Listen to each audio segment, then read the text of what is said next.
Hi guys, I want to talk to you about um, language. What I see in so many couples is this is such a big problem in relating. A lot of our arguments, a lot of our point of disconnection, a lot of our places where we start to drift apart actually comes from simply language and simply being lost in translation. So, as a foreigner to come into this country, I can tell you the literal experience of being lost in translation, right? Like, not speaking not didn't speak the language at first, like learning the language, it could literally get lost in translation. Um, I deal with people all the time that don't speak very good English, and we get lost in translation all the time.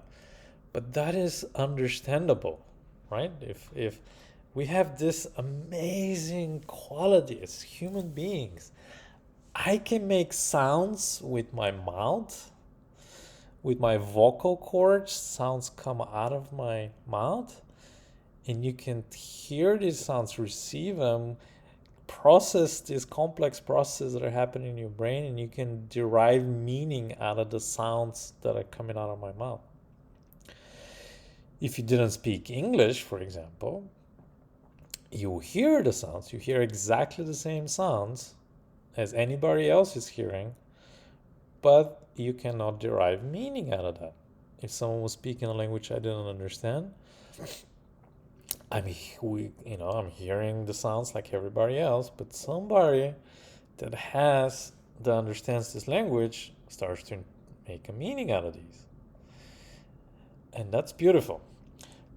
And if I didn't understand what you're saying, or you don't understand what I'm saying,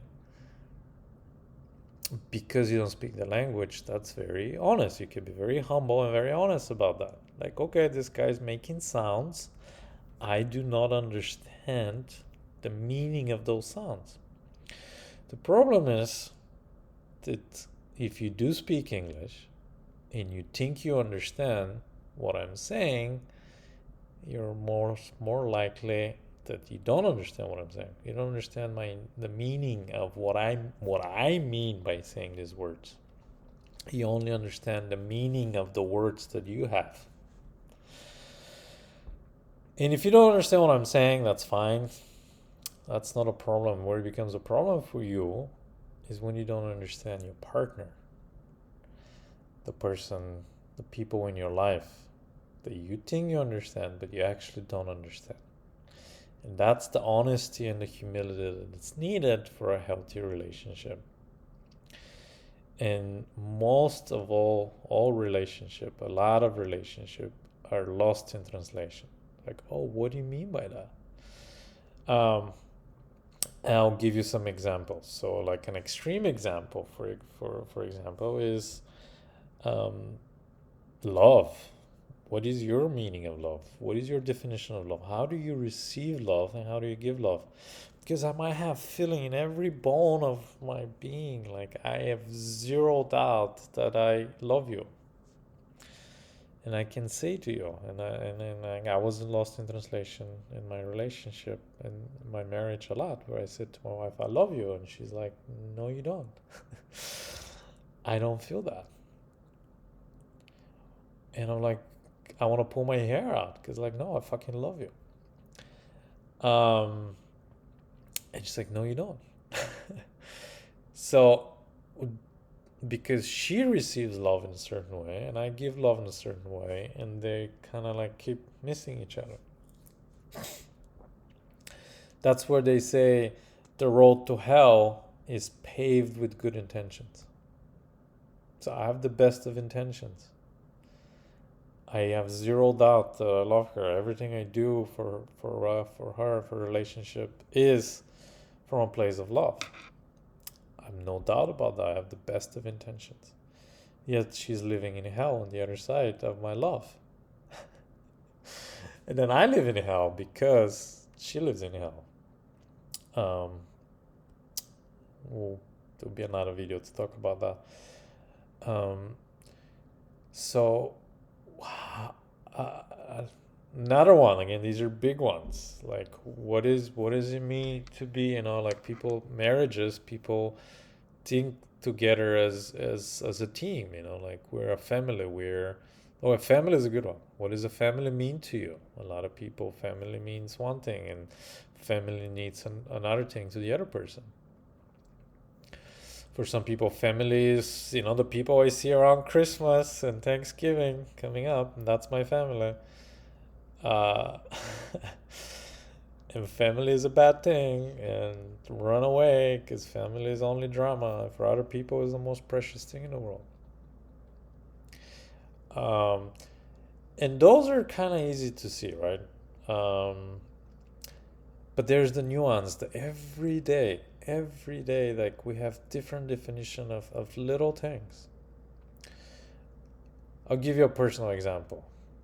For example, I love sushi. I think good sushi is to die for. And a lot of people love sushi, and they will be like, I've gotten in trouble for this, right? So a lot of people's like, oh, do you want to go for sushi? I'm like, let's say my wife says, do you want to go for sushi? And I'm like, yeah, I love sushi. But there's sushi and there's sushi, right? So what I love about sushi is just a really high-end fish, because for one, it's raw, and it's like when it's good, when it like melts like butter in your mouth with a little bit of rice and wasabi, is a divine experience. But people call sushi just really cheap fish with bad rice that it's hardened, and like California rolls, people call that sushi, like bunch of rolls with different sauces on them and different fishes and avocados and stuff, and a variety of them, and fire dragon balls and all kinds of weird names, and people call that sushi. And is it sushi? It is sushi. It's sushi to them. It's not sushi to me. So you see how we get in trouble? Like, and let's say my friend invites me, oh, let's go to sushi. I know this great sushi restaurant. Like, oh yeah, I'll be right there. And I go, and it's one of those sushi bars and has a bolt that goes around.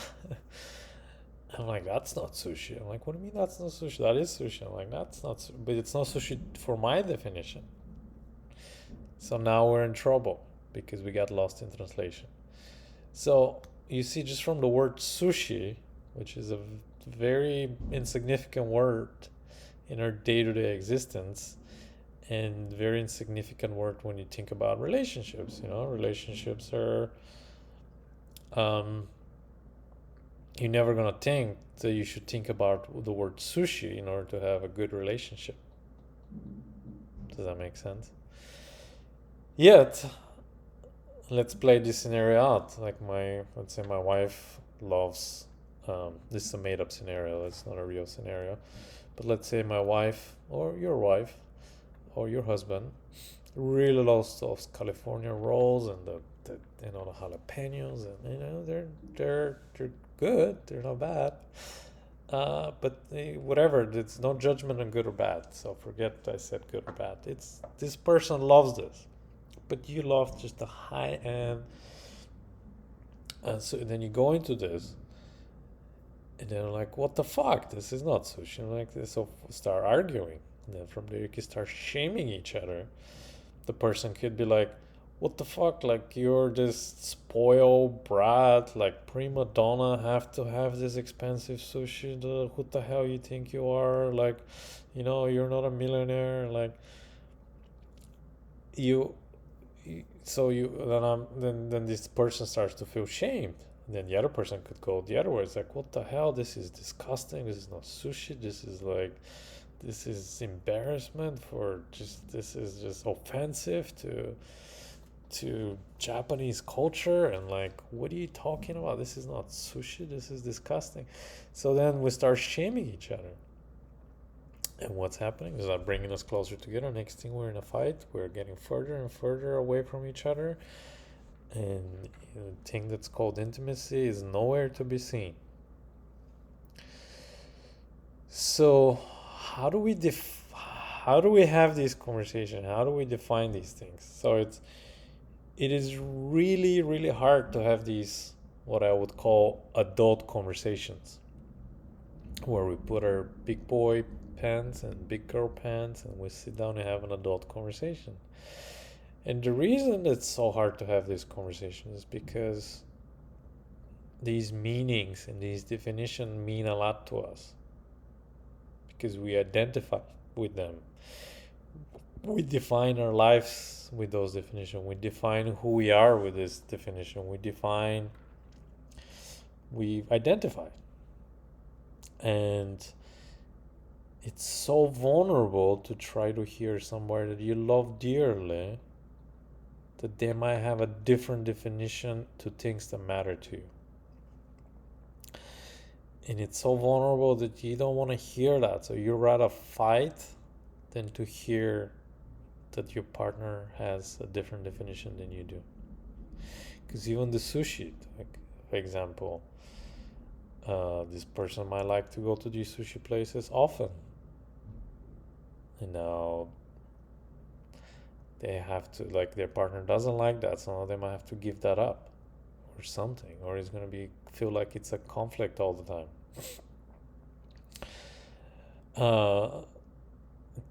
You see how it starts. It's like it's vulnerable for us to hear the other person, to admit that to let that in. And then some people are like, well, we're not compatible, we shouldn't be together because you have different definition.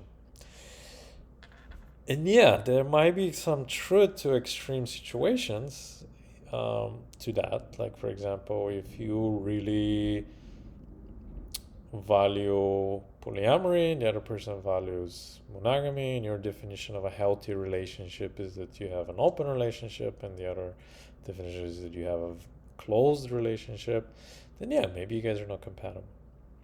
But see, the beauty of the thing is that you're never gonna find anyone that shares all your definition the same way.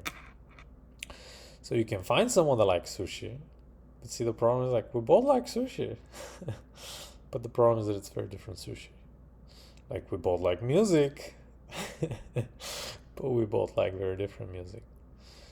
So the beauty of being a human, what makes this experience of life, is that we all have such a different expressions of who we are,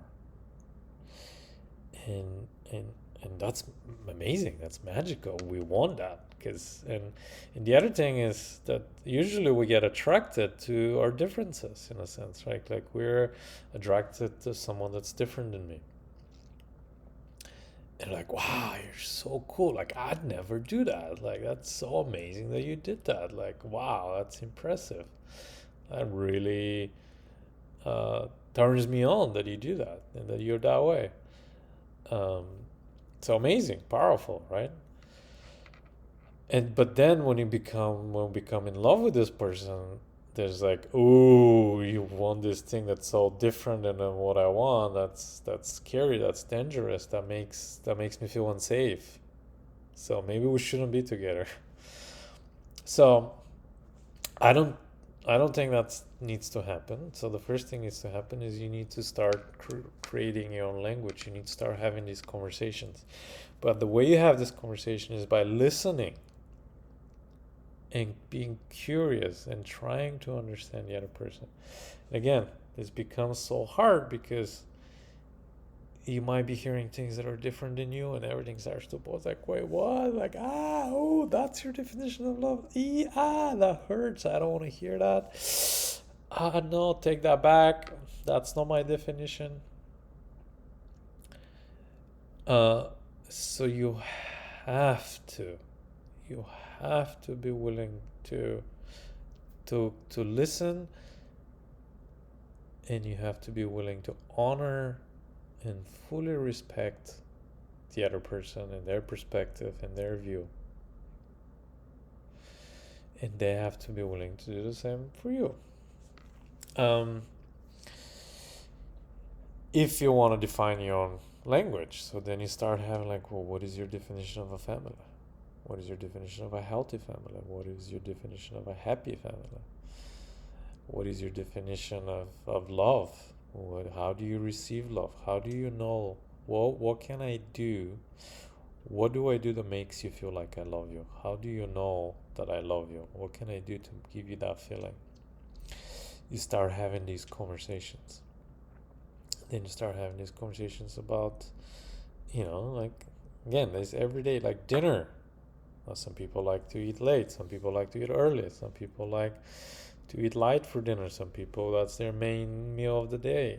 See how this one thing that you do every single day could become a conflict.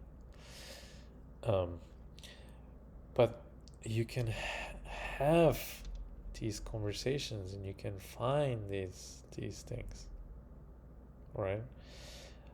If it really, like, if my partner or if your partner loves to go and have this sushi, uh, you can learn to enjoy those, and then your partner can go to the nice place and they can learn to enjoy those, and you can expand your horizons, because your identity is what keeps us suffering so much, because we think that it should be a certain way, and it's not only it should be a certain way, but it should be the way that we think it should be. And if you're being willing to be flexible, and I'm not talking about compromises, so this is like, don't compromise yourself. I'm not talking about, I don't believe that compromises should exist in a relationship. It's about being flexible. It's about being open-minded. It's about being willing to try new things. It's about willing to get past yourself.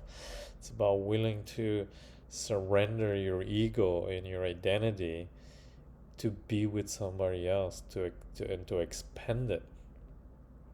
Like, stretch yourself and grow. Intimate relationships are the best place to expand yourself and to grow, because they trigger all your stuff. So are you gonna just grasp onto your stuff harder and hold on and be righteous? I've done that. I could tell you it doesn't pan out well. Or you can be, oh wow, you see the world differently. I get to experience another point of view of the world by being in love with you. Wow, you want to do these things? I've never done this. I get to experience this because now I'm with you. Like, wow, I get to view the world from another set of eyes. Not that you could ever do that, but we could, like, if you truly get curious and truly be intimate with someone else, it feels that way. Like, it feels like, wow, they see the world so differently. That's so beautiful. That's so magical. Wow, I love you. I love that you see the world different than me, and I get to experience it because of how you see it. And then both of you can start creating your own dictionary, and you can even write it and refer to it and expand it. Every week you could take a new word to find the meaning of. What is the meaning of monogamy? Everyone thinks like, well, monogamy is always, you don't mess with other people. Like, well, let's talk about the details. What is polyamory? Polyamory is more obvious because polyamory is such a huge range of how people do polyamory. But I can tell you that it's such a huge range of how people do monogamy too. So uh, find your definitions and find them for together, where both is like, oh, I understand, that's valuable for you, I could do this for you. Oh, I understand, that's valuable, I could do this for you. Again, the best example I can give is sex. It's a lot easier for people to have sex than to talk about sex. Sex, what is sex? What turns you on? How does it, a lot of, what turns me on be very different than what turns you on. Like have these conversations on daily, and it's a moving target too. It's what turned you on in your 20s, very different what turns you in your 30s. It's very different than what turns you on in your 40s. It's, we grow, we change as people. Like the food that I like in my 20s is very different than the food that I like now. The things that I do for fun are very different than I do the things that I've big did back then. So again, also understand that it's a moving target. It's something that's constantly growing and expanding. And you as a couple, a relationship is a dynamic thing. It's constantly growing and evolving, and if you're not growing and evolving with it, you're dying in it. And you have to, just as you're growing and evolving, the relationship's growing and evolving. And it's important that both of you grow and evolve together, and grow and evolve, more importantly, that you grow and evolve your relationship together. You might evolve differently, this person might be into this way and this, or like, or even if you're into the same thing, like your growth of comprehension and embodiment will be different. Even if you go to the same workshops, and if you share the same religion, or if you share the same beliefs and dogmas and whatever, you, again, this lost in translation, both of your understanding and embodiment of that's going to be different. So if you don't want to be lost in translation, start having these conversations. Okay, if you stuck around so far, make sure you give it a thumbs up, and subscribe for more, because there will be more. Thank you. Till next time.